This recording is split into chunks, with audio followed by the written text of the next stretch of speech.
21 দিন বাদে পাকিস্তানে আটকে থাকা স্বামীর সঙ্গে কথা বলবেন বলে নতুন শাড়িতে সেজে গুজে বসলেন বিএসএফ জওয়ান পূর্ণম স্ত্রী। বুধবার দুপুরে এমন ছবি হুগলির রিষড়ায়। বুধবার রাতে ওয়াঘা সীমান্ত দিয়ে দেশে ফিরে স্ত্রীকে ফোন করেছিলেন পূর্ণম কুমার সাউ। ফোনে স্বামীর গলা শুনতে পেয়ে আনন্দে চোখে জল রজনী সাউয়ের। ভিডিও কলে এক মুখ দাঁড়ে বিধ্বস্ত অবস্থায় স্বামীকে দেখে কেঁদে ফেলেন রজনী। ও প্রান্ত থেকে স্ত্রীকে শান্ত করেন পূর্ণম। বলেছেন টেনশন না করতে, তিনি ঠিক আছেন। দাড়ি কেটে বিকেলে ফের ফোন করবেন বলে জানিয়েছেন। আর বিকেলে স্বামীর ফোনের জন্য সবুজ শাড়িতে কার্যত নতুন বউয়ের বেশে অপেক্ষায় থেকেছেন রজনী। এদিকে ছেলে দেশে ফিরতে আনন্দ ধরে রাখতে পারছেন না পূর্ণম কুমারের বাবা ভোলানাথ সাউ। তবে তিনি এও জানিয়েছেন ভারত মায়ের রক্ষায় পিছপা হবে না তার ছেলে।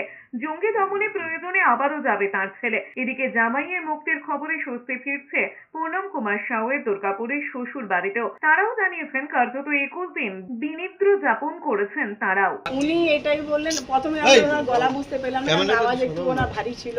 তো উনি বারবার বলছেন मैं बोल रहा हूँ।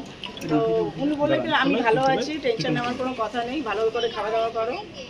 আর আমি খুব শীঘ্রই ফোন করবো 3টার সময়, কিন্তু ফোনটা যেহেতু ওনার কাছে নেই, উনি কারো অফিসার নাম্বার থেকে ফোন করেছিলেন। আর আজকে আমার ব্যাড লাক কি আমার ফোনটা আজকে খারাপ হয়ে গেছে, তো আমিও ওয়েট করছিলাম ফোনের, কিন্তু আজকে কম আছে। তো কালকে দেখুন যদি ফোন হয় তাহলে আপনাদেরকে নিশ্চয়ই আমি স্টেটমেন্ট জানাবো कि ওনার সাথে কি কথা হয়েছে। बहुत रो रहे थे वो फोन पे, जब मेरी आवाज़ सुनी तो उन्हें भी रोना आ गया, फिर मैं भी बहुत रो रही थी।